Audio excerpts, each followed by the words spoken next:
How to grow a podcast to 15,000 downloads in less than 2 years.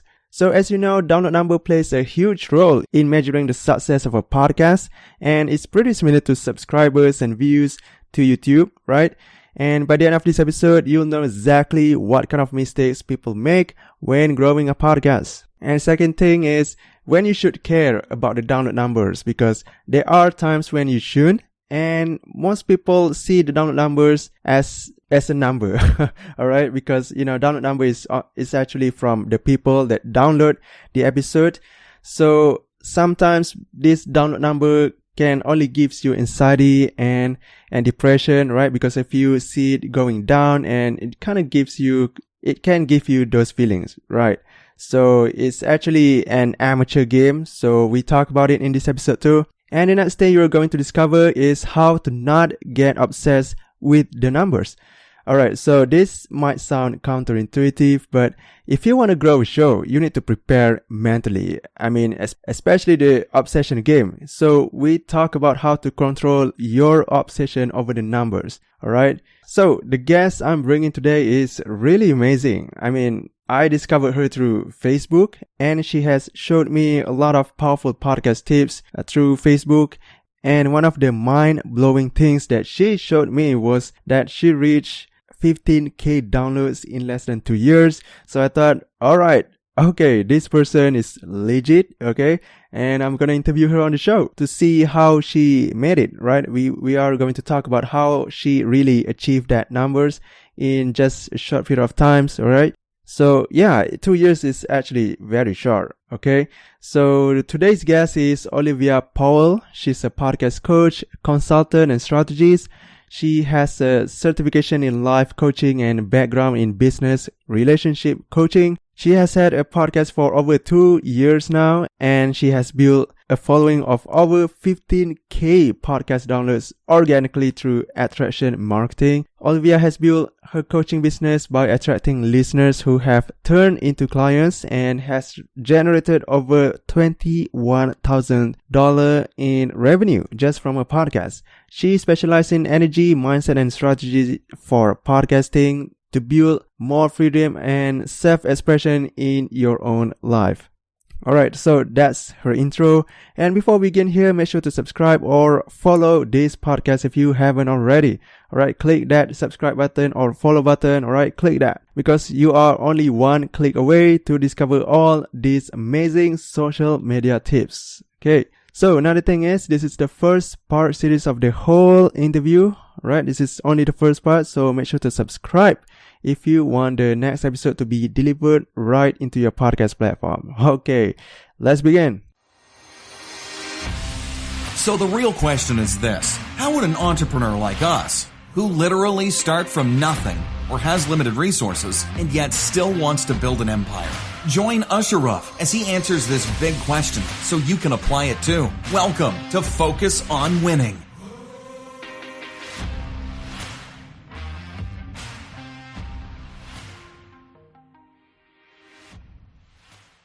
Hey Olivia, welcome to the Focus on Winning podcast. I'm so glad to have you here. Thank you so much for having me. I'm so excited to be here today.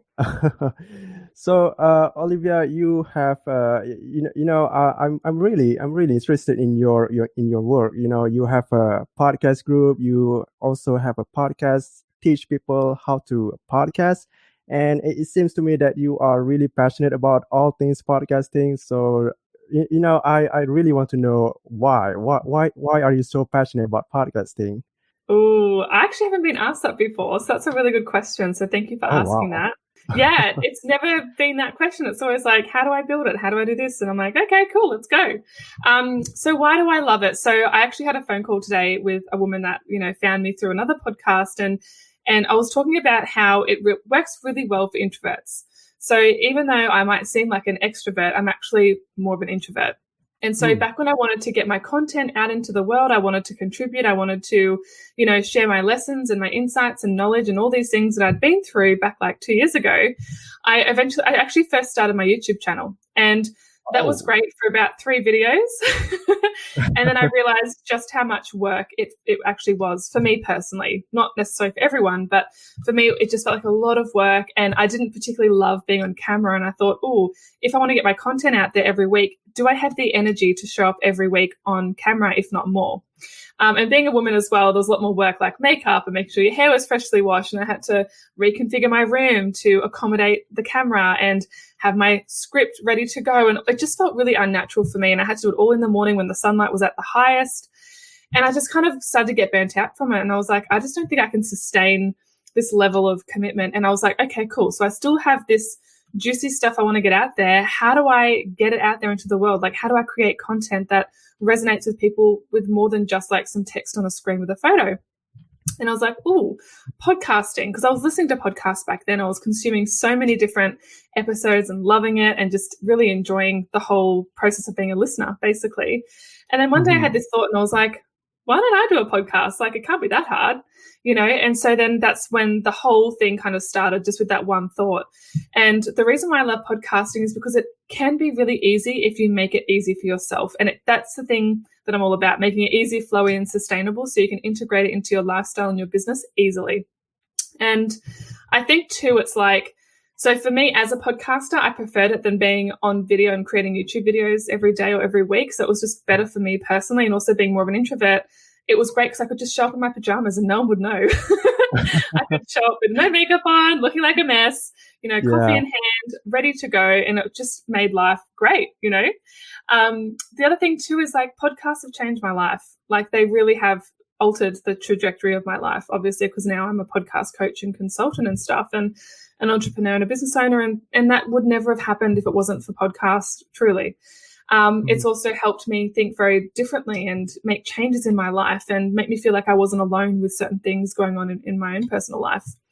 And I guess that's probably the main 2 reasons why I love podcasting so much. And it's given back to, podcasting has given back to me in such a beautiful way as well. Like, yes, I've showed up and I've poured, myself into my podcast and worn my heart on my sleeve and shared some vulnerable stories and things that can make you feel a little bit exposed at times. But it's been like this beautiful 2-way relationship where like I show up and put my stuff out there and somehow things come back to me. And in a sense, I know it sounds a bit woo-woo, but it is a little bit magical, because if I didn't show up and put myself out there, those things wouldn't have ever found me. And that includes things like, one-to-one clients and, interviews that have just literally fallen into my lap out of nowhere. In fact, the phone call I had today was with someone that just found me out of nowhere on another podcast, and I'd never heard from her before, so we got chatting and we're like, hey, let's jump on the phone. So yeah, like they're probably the main 3 reasons. Okay. So, you like to teach people, right? That because you first started off with a YouTube channel and then you feel like, okay, what if I start a podcast, because you don't have to be on camera. It kind of reminds me of myself too, because I also don't want to be on camera, and that's why we kind of have a similar reason actually. Yeah, I think it's a really great benefit of podcasting, because not everyone wants to be physically seen all the time. And, if anyone does follow my social media, they'll know that they have seen me on Instagram stories and doing Facebook Lives and stuff. But like, it doesn't have to be to the level of professionalism like a YouTube channel needs to be, for the most part, for it to be good quality. And I can just do that when I feel like it. There's no pressure for me to have to show up and do a YouTube video. I just do it when I want to, very much like podcasting actually, but it's just a lot easier. So I think it really is a great option for a lot of introverts or people that aren't comfortable on camera. And I should say, by the way, like, if you are video podcasting, excellent choice and excellent idea. For sure, it's definitely going to help build that know, like, and trust with your audience and potential listeners a whole lot quicker and a whole lot better. But I think it's a really great option for introverts or people that don't want to be seen every day on camera. I remember when I asked in one of the podcasting group, I asked, hey, people, what really inspired you to start a podcast? And there's a lot of this, I got like 200 comments on that post. And although there are a lot of although there are a lot of reasons, there is one common thing that they have. It's actually 2. One is because they are introvert, and another one is because they want to teach something. So yes. Yeah, I guess that's a lot of common things in podcasters. Yeah, I think that's it. Like when you think about, podcasting or any sort of medium, a lot of it is teaching. Do you know what I mean? Like it's sharing, it's teaching, it's storytelling. I love teaching. I actually wanted to be a teacher years and years and years ago, but I didn't follow that path, which I'm actually grateful for now because I don't think I would have been suited for it in that particular way that I was going to do it. But I love teaching, and I love the combination of life coaching because I'm a certified life coach as well. So I do love that coaching aspect. But the great thing about podcasting is like you can show up and showcase your stories and your lessons and your experiences and even your skills and expertise, and the right people will find you. Yeah, that's right. And, I checked on your podcast before and I scrolled all the way down to your first episode. And you know what I found? I found that you changed the name of your podcast many times. And it was first, it was about, I think it was narcissist something. And then it was about hustle thingy, and then so why do you change it so many times?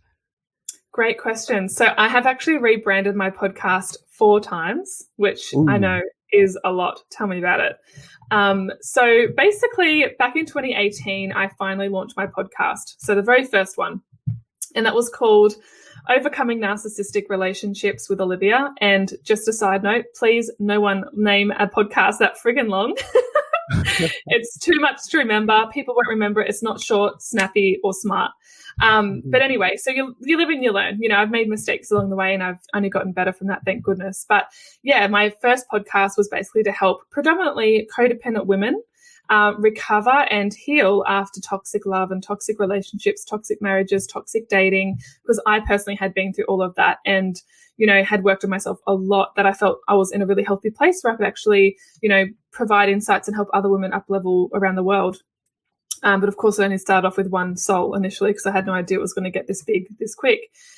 Anyway, so I started off in that and I loved it, and I did that for about 12 months, and I started my podcast before my business, and that's how I attracted the clients, that reached out to me and they wanted to work with me, and it all just kind of really, it just beautifully kind of unfolded the way it was meant to. And after about 12 months, I just started to feel really, because working in that space, there's a lot of, mistreatment, abuse, neglect, all of these things. It was really quite heavy, and there was lots of different mental illnesses that came into it. And I just remember thinking, I don't think I have the energy to stay in this space when I've done so much healing and recovery. I was ready to keep going on that path and not keep looking back all the time. And so I just found that as much as I loved the women that I was catering for and speaking to and teaching, it was just, I just felt like energetically it wasn't the right match for me long term. And so then I switched into business coaching. So at this point in time, I'd had my certification come through for life coaching. And I was like, okay, cool. I've built a business now. I know how to make consistent income. I know how to help people. I've got my coaching skills underway. I've got my coaching hours logged. I was getting all this experience, and I was like, cool, what am I going to do then? Like, if I want to move out of relationship coaching and relationship podcasting, what's next for me? And I've always felt really drawn to entrepreneurialism and business and all that sort of stuff way back when, before I even had a podcast, because I was looking for that financial freedom, and I knew I wasn't going to get that in my full-time job at the time, which is how that also impacted my life, because of listening to podcasts, I started a business and stuff. Anyway, long story short, I could go on for ages. Business coaching was great. I loved it. I was having success with that. My business was, scaling and building even more. And I got to a point where I was like, holy crap, I don't think business coaching feels totally right for me now either, and I was like, crap, do you know what I mean? Like, what now? Because I just wanted to stick with one thing and build that up and be known for that thing. And anyway, I realized, like, in the business industry, there's so many different business coaches, and I really didn't know what my point of difference was in the market, because there's like thousands of them. And I was like, okay, what have I done? What do I love doing all the time? And what have I done that's been consistent all the way through? And it turned out it was podcasting. And, as I was looking at the stats, it was showing that, podcasting was becoming more and more popular. It was building every year. It was getting really consistent. It was starting to get hot and trendy. Every woman and a cat and man and his dog had a podcast. And I was like, maybe I should be focusing on this. There's not a lot of people working in this space yet. Not like YouTube, where you've got YouTube coaches and teachers around YouTube and they've got YouTube channels. I was like, oh, podcasting, this is like one of my hugest passions. And so then I niched down into podcasting, and that's how I got here. So I've gone from overcoming narcissistic relationships to, the Red Velvet Woman was the first one. By the way, Oh, don't name your podcast something that doesn't make any sense and people won't understand. Another mistake. That was the first okay. one. Overcoming narcissistic relationships, slaying your side hustle, because I was a side hustler at the time, helping other side hustlers, elevate and do well in their businesses. And then now it's become a podcast queen. So Yeah. that's the Wow. long That answer. was that was a really crazy journey right there. I mean, Yeah. of course, you are trying to find your voice right at the start of your journey, but it's good. But it seems that you changed from one niche to another niche because there are two completely different niche. Yes. Relationship and entrepreneurial. Props to you for making it work. So Thank you so much. Yeah, totally different niches. And I think that's the other thing too. Like, I think a good lesson for podcasters and people in general is like, you don't have to stick with one thing forever. If it's not lighting you up, if it doesn't feel aligned anymore, that's okay. Follow the fire inside of you. Follow what you're interested in. Follow what you could talk about endlessly. What could you talk about like to no end? Do you know what I mean? Like that you could just keep showing up and you enjoy talking about, that really lights you up. And as you grow and evolve, your podcast will as well. And I think it's just good for people to know that. yeah, I agree on that. And you mentioned that podcast has changed your life. So what podcast has done to your life? Well, the very first podcast I ever listened to was called Style Your Mind by Cara Alwill. And I actually found her through Instagram. I was watching an Instagram story, 4 years ago, I think it was, when I was working in network marketing. So I was working full-time shift work as a registered nurse and midwife. And I just started this business after my breakup to kind of sink my teeth into something to kind of, focus on something else and build something that I wanted for myself that I could help other people with. So I started a makeup and skincare business. And one of we call them crown princesses. It's basically someone really, really ranked highly in the company. She was sharing this book that she was reading. And when I looked up the book, because I was like, gosh, if she's learning that, I need to learn that because I wanted to get to her level of success and stuff. And so I was looked up the book, looked up the lady who was the author, who was Cara Alwill. She had a podcast, and I was like, I just wanted to connect with her a little bit more than just buy a book from a stranger. And that's when I was like, I'll just listen to the podcast, because it's free. So I'm like, all right. So I listened to the first episode, and it was like, whoa. Oh, this is cool. I like this. This is interesting. And then I downloaded the next episode and then the next and the next. And before I knew it, I'd binged hours upon hours of listening to her to and from work, like commuting in the car. Yeah. And Cara was a certified life coach and she was a podcast star. And I think that was when I really kind of thought, oh my God, what's a life coach? I could be a life coach. Do you know what I mean? Because I was looking for answers to try and start a business that worked for me, if that makes sense. And so after I, was binging her episodes and falling in love with her content, like I just felt like she understood me. She had never met me, didn't know who the hell I was because I was like on the other side of the world. But I was like, oh my gosh, she gets me. So I didn't feel alone because I was having these thoughts like maybe I shouldn't just be a worker or an employee. Like I want to have an uncapped income. I want to be able to travel the world with my work. I don't want to have to apply for annual leave. And all these things were going on in my mind.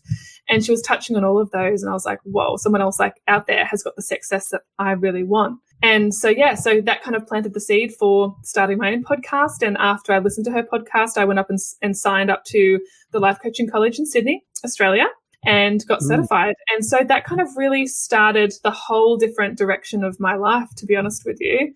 Wow. And then since then, created the business and all of these things have happened and it's just been an incredible journey. So podcasting has 100% changed my life. Okay. Honestly, there was too much going on in my mind. I tried to, comprehend everything right now, but yeah. So okay, so let me get it straight. It changed your life based on the relationship and business, right? Okay, that was quite awesome. Yeah. So okay, so what's next after this? After you create your podcast, and then what's next after that?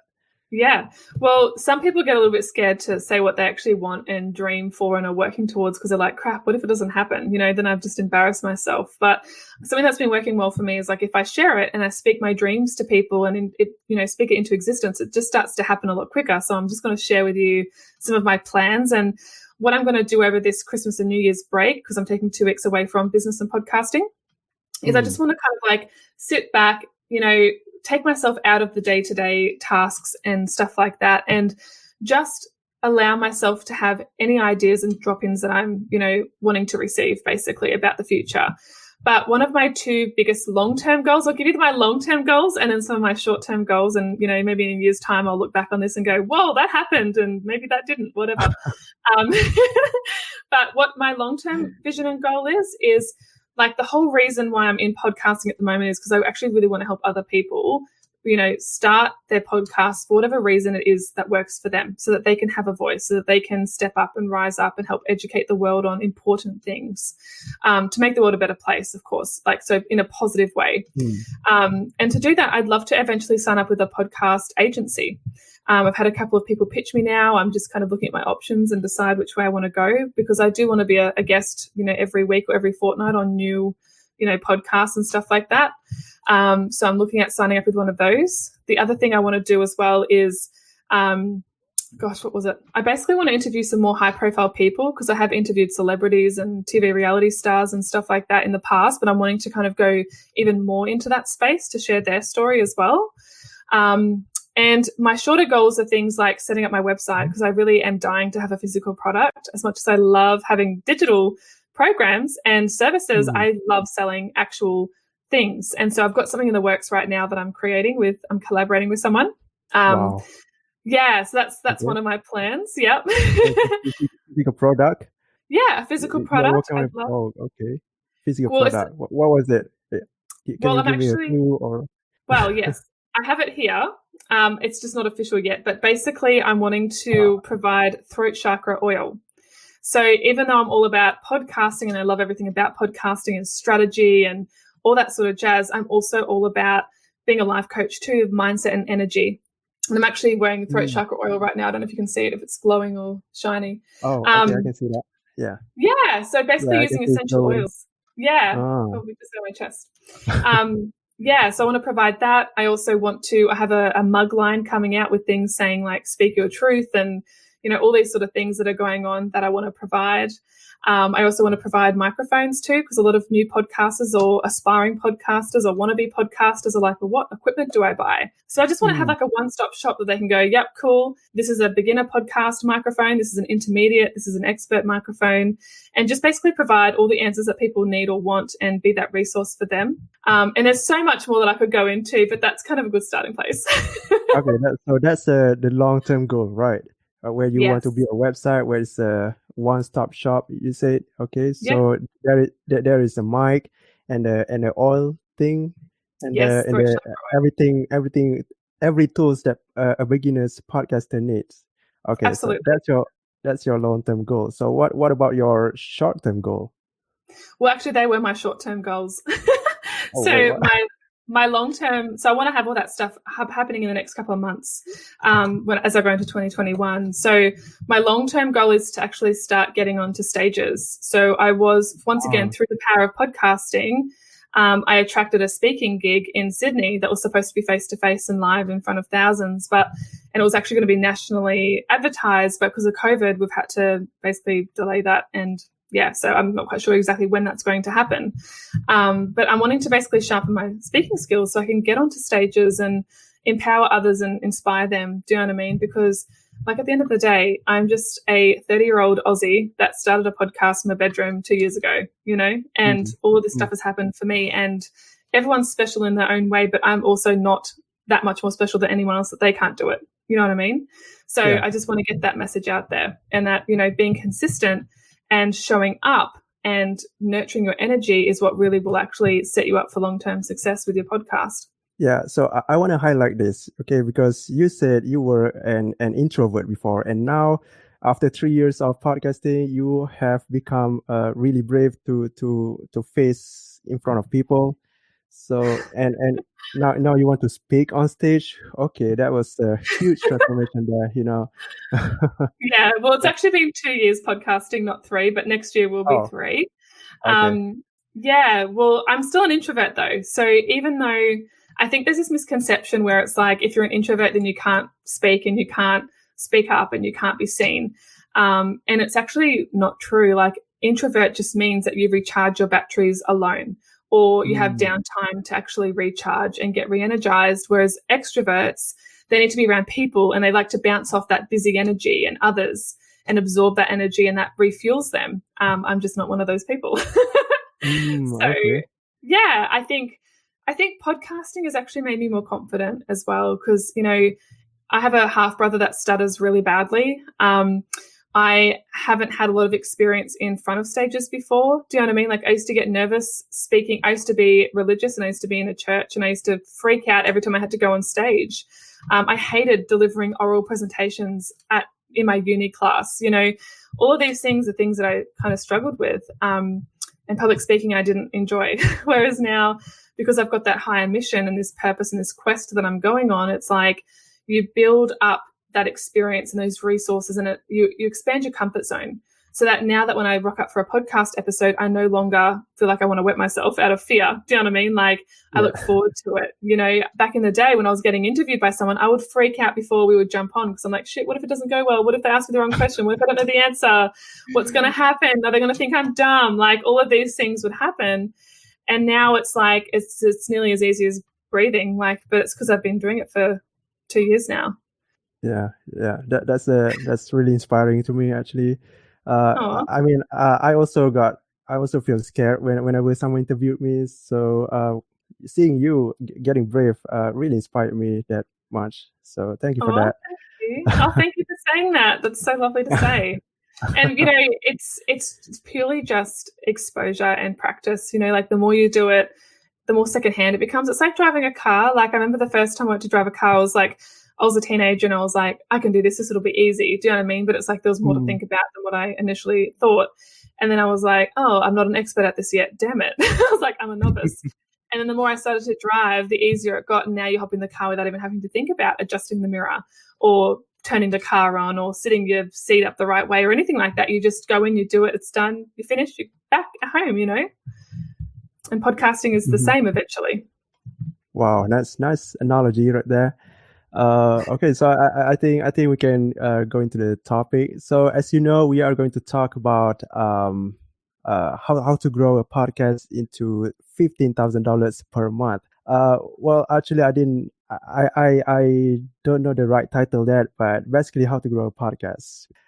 So firstly, you know, growing a podcast and downloads. Downloads is one of the things to measure in podcast success, because you know, as YouTube, the only way to measure is through subscribers and views, but in podcasts, download is really crucial amongst podcasters. So firstly, I want to know the mistakes people do when growing a podcast. Yeah. Oh, that's a good one. I think the first one is probably being too obsessed with their downloads. This is something I did. I used to check it like every day, a couple of times a day. I'd be like, how many more downloads have I got in these last few hours? I started to become a little bit obsessive with it.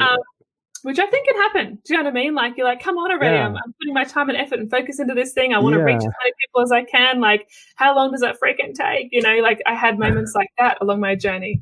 I'll be completely honest about that.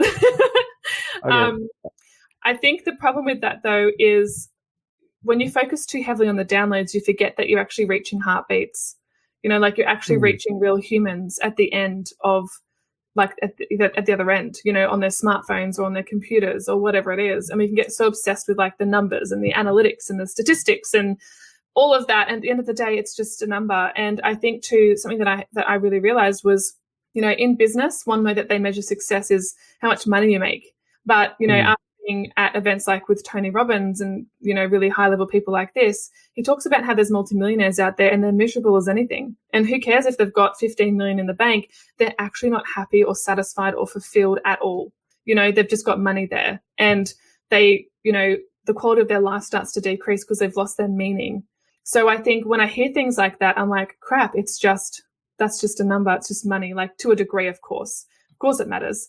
But it's like, you know, money doesn't necessarily make you happy. Podcast downloads doesn't necessarily make you happy either. I think it's really about the connection that you have with your audience. I think it's the quality of information and, you know, stuff that you're bringing to your audience. I think that matters way more than the number. So I kind of see things in scales. Yes, be aware of your numbers, but don't be totally obsessive over them, and hit that sweet spot in the middle where it's like you're aware of them, they're growing, you're still showing up, you're doing your thing. but don't obsess and fixate on them like I did. It doesn't help you in the long run. And to be honest with you, you still feel the same whether you have 1,000 downloads, 100 downloads, or 16,000 downloads. You're still the same person essentially, but you're just getting better as time goes on. I think that's important. Yeah, I did the same mistake too when I launched a podcast. When I launched a podcast, the day after that, I will check my statistic all day long, hoping that it will go Increase. up really tremendously. Totally. I kind of feel really relatable with your situation back then. So do not get obsessed. Fixated, isn't it? We want that. Yeah.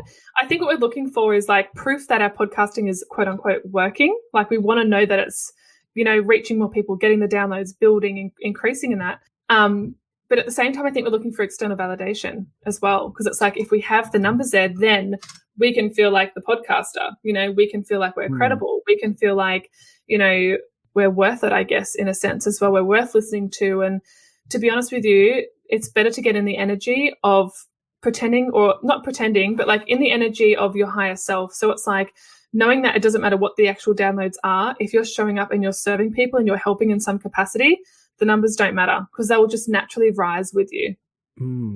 Okay. Yeah. So do not be obsessed. Don't focus on number and just focus on quality. All right.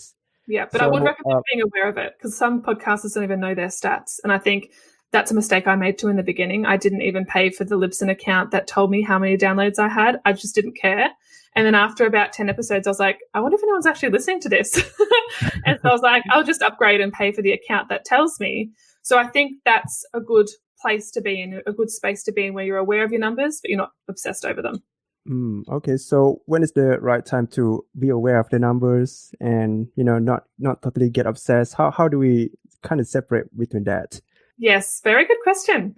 I think when you're starting to catch yourself and you're going, I wonder what my numbers are, and you look them up and then you get disappointed, that is a telltale sign that you're investing way too much. Like you're wanting way too much validation that your podcast is getting reach and growing and stuff like that. So it's kind of like if you think about your money, for example, if you get really obsessed with money and you put all your eggs in one basket and say, well, when I get this amount of money, then I'm going to do this thing. Or when I get this amount of money, then I'm going to be happy. Or when I get this amount of money, then I'm going to focus on getting a relationship. Or it's basically putting things off until you get that number. And that's the problem. Do you know what I mean? Like there's a difference between being aware of your money and where money's going to and your debt or, your assets and your investments and whatever, right? Your paychecks and all that. There's a difference around measuring it and being aware of it and then also kind of getting obsessed with it and fixating on it completely and just focusing on that and everything else being put on hold. So I think when you're starting to get disappointed by your downloads, that's a telltale sign that you're starting to invest too much focus on your downloads. But at the same time, it's like if you're only getting one download a month or something, that's like really ridiculously low. So to me, that tells me that this particular podcaster, for example, would need some help with their marketing strategy and their promoting strategy as well for their podcast, because you can have the best podcast in the world. You can have the best intentions. You can rock up and have excellent energy and amazing information and great conversations that are entertaining as fuck. But it's like, if you don't know how to share that with people, it's like, it's just going to sit there. No one's going to hear it. It's not going to get out there. It's not going to get into people's ears. And then you really start to get frustrated because you're like, whoa, I've just like spent all these hours on this, setting this up and creating my episodes and having these cool people on, but no one's listening. Why not? So that would tell me then that there's a marketing problem. Okay. So I still try to comprehend that because it's kind of hard for some people to separate into that. And you mentioned that only focus on the number when it's in the marketing space. Is that what you mean?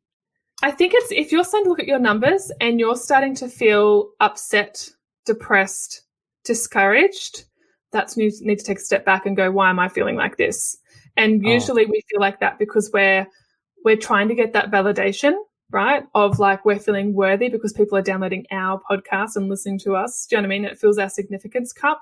So I think in terms of getting to that sweet spot on the scales, right? Because you've got like the obsessed over your numbers and your statistics and analytics and you're checking it every day and you're getting discouraged and upset and frustrated and annoyed and sad.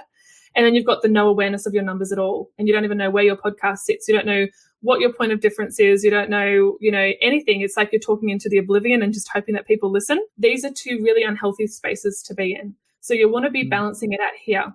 So I think the first thing to do is ask yourself, what do the numbers give me? That's the most important thing. Does it give you significance so you feel important and worthy?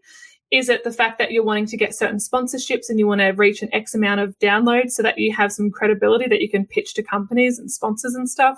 What are the numbers actually going to give you? Is it, once you reach 5,000 downloads, you can ask that guest to be on your podcast? A lot of people don't actually know what their numbers give them or what their goals and intentions are for their podcast. And so they tend to get upset and discouraged, but it's like, well, why? Like, if you're loving it, if you love podcasting, right, and you know that you're doing things to put it out there for people to listen to it, then that's great. That's a wonderful space to be in because you're really in that flow state. Okay, so it all came down to the intentions and it all based on the passion, how high passion with your podcast. All right, there you go, the part 1 of how to grow your podcast to 15K downloads in less than 2 years. So make sure to subscribe to this podcast so the next episode will be delivered right into your podcast platform. All right. So on the next part, we'll be talking about the behind the scene of how to grow a podcast listener to 15K downloads. Okay. So, and some of the takeaways are why growing your listeners can hurt your podcast, the case study to get 15K downloads in less than 2 years, and why having big guests is bad and what you need to do instead. So make sure to subscribe to this podcast if you haven't already, okay? Just click that sweet little button, okay? It's called subscribe or follow, whatever it is, okay? So always remember that winners focus on winning. Until then, stay winning. Hey, thank you for listening. We hope you can implement everything from this episode. And would you like to know more about business strategies and life hacks that you can apply right now? If so, subscribe to this podcast so you can become the best you.